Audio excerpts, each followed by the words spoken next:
NXT starts off with Miles Bourne versus Dion Lennox for the NXT North American Championship. This was a really solid match. Really enjoyed what this match did for both guys. Both guys look really good in the ring because I was a bit questionable of how this match was going to play out. But this match was solid. It was a solid overall match. Of course, we ended up getting interferences from Dark Stace. Dark Stace trying to help Dion win the match.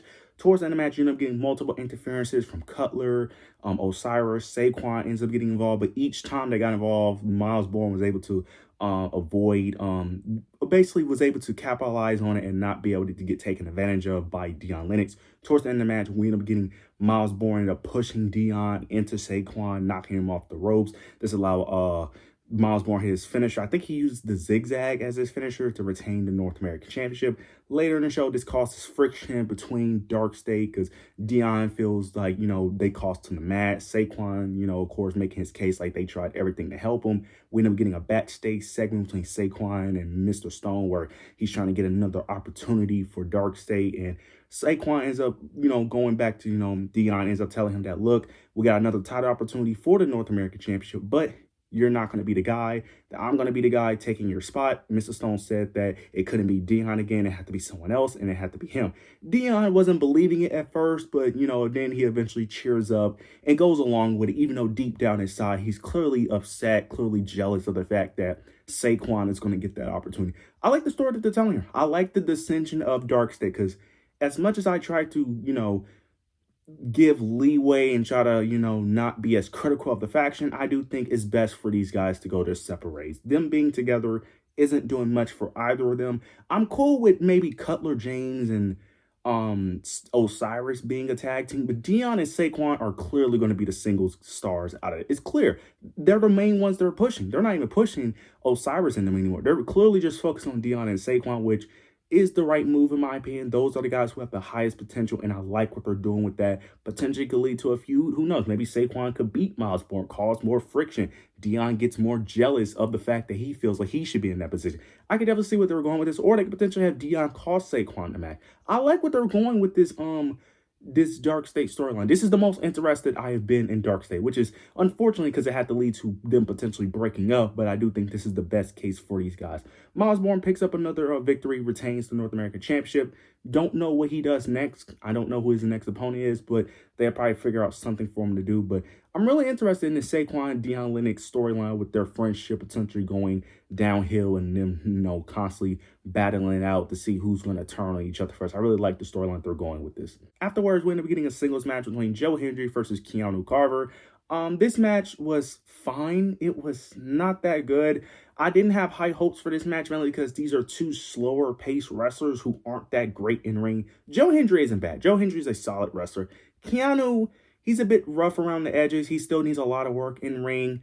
Keanu Carver does pick up the victory, which makes perfect sense because Joe Hendry is going to be on the main roster. He's going to Monday Night Raw, so it makes sense for him to lose this match.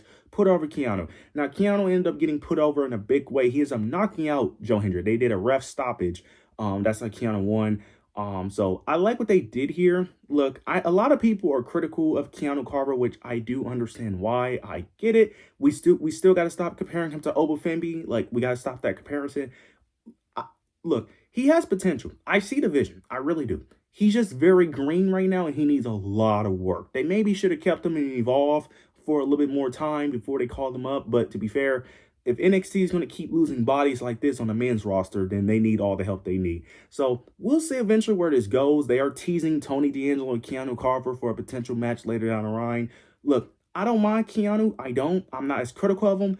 I just don't want him in the main event scene. I'm cool if he has one main event match. Like if he has one title shot against Tony D'Angelo, that's fine. But if they're gonna do like the Eddie Thorpe thing where they constantly push this guy in multiple main events, that's where it's a problem. So for right now, I don't mind it. But if they're gonna push him for like they did with Eddie Thorpe last year, or I think in 2024, no, it was 2025 they did this, where they was pushing Eddie Thorpe hard. Like, if they do that, then we need to, no, absolutely not. But so far, I don't mind it as much. He is still very green. I'm giving him some leeway since he is still very new.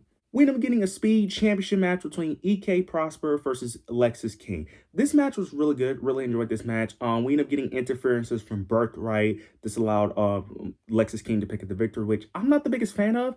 Look, I think EK Prosper, I think they should just call him Eli Knight, but that's what they're going by. personally, I'm very high on Eli Knight. I'm very high on this guy. I've been saying it for the longest. He's your new Javon Evans. He's your new high-flying babyface that the fans can cheer for. Now, the Speed Championship isn't that important, so I'm not going to act like this is the biggest deal in the world. But personally, I just feel like a guy like EK fits the Speed Championship better with his in-ring style. Plus, this is an easy way for him to get really over with the crowd. He's already getting really good reactions, but this is a good way to get him over with the crowd where you don't have to put him in any like main events or top spots in the card, but you can still get him quick, easy TV time, get him over with the crowd with his banger matches, with his great in-ring moveset. And then because the Speed Championship for the men get weekly television. They get consistent TV time. They get more TV time than the women for the Speed Championship, which is kind of shocking because at first it was the opposite. So they get consistent TV time weekly, give them good 3 to 4 minute matches weekly, put on banger matches in a short amount of time. Fans cheer for them, have them going like a 3-4 month reign with that title. Like, it's really simple. Lexis King, I just don't understand what he does. Like, I don't understand it because Birthright, I just don't like the faction. The idea is great. The idea of getting multi-generation talents of, that's been in the business, I get it. It's just poorly executed because you just don't got the right members. This is basically Legacy 2.0, but poorly constructed. Like, nobody really fits and no one is really that great. The only person that's really good is Ariana Grace. Even she has her flaws because she's not that great in the ring. I love her, but my God, she desperately needs to improve in the ring.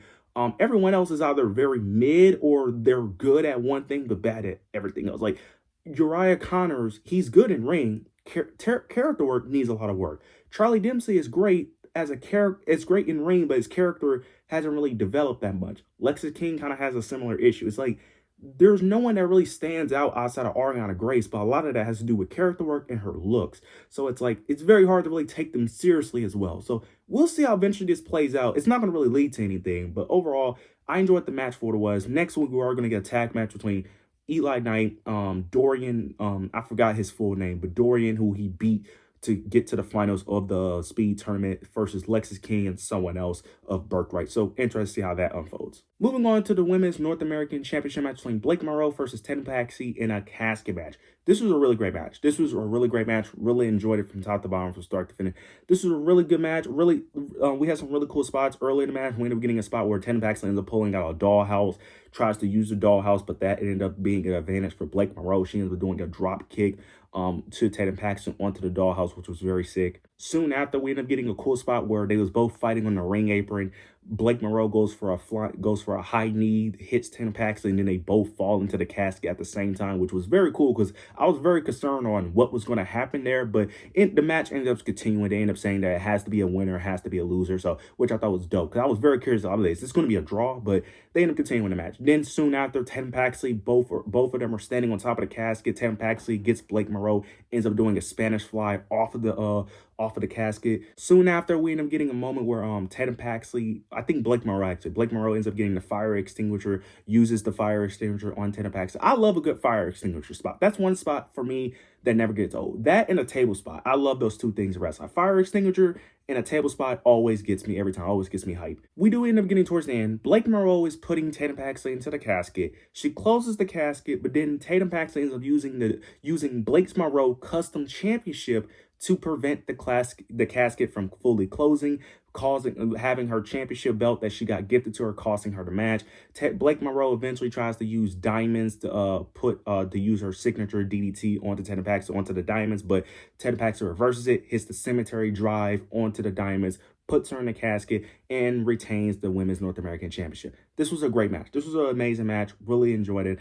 This was, honestly, you could argue this was better than their Stand and Deliver match, and I'm very high on that match. So, this is very interesting. Very interesting to see what next is for Blake Monroe, because I could see her staying in NXT, but I could also see her leaving NXT as well, going to SmackDown, because SmackDown is going to get some call-ups. Like, we didn't see no Fatal Influence, so that's a good sign that Fatal Influence may debut on SmackDown. Because Raw got a lot of call-ups, so SmackDown clearly are going to get a couple call-ups. I could easily see them bolstering up that women's division on SmackDown, calling up Fatal Influence, calling up Blake Monroe, potentially could call up Jada Parker, Kalani Jordan. I could easily see that. So very interested to see what's next for Blake Monroe. Tatum Paxley going to continue her reign. Don't know who she faces next, because in terms of heels she can face, the only person that makes logical sense here would be either Zaria or maybe Kalani Jordan, but you can argue that, well, one, Zaria already tried to go after the NXT championship, so it makes sense for her to go after that.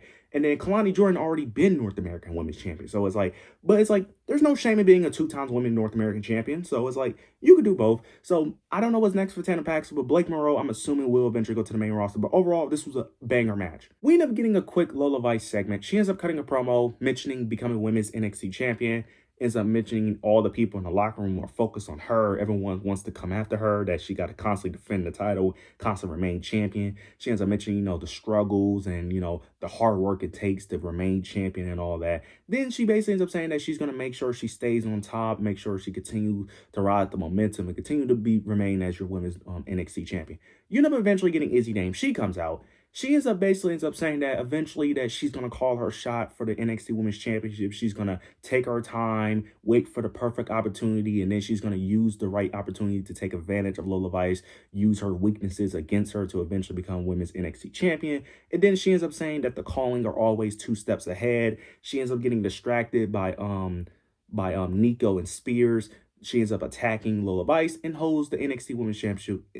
Host the Women's NXT Championship. I like this. This was I think this is a perfect first feud for Lola Vice. Personally, really enjoyed this.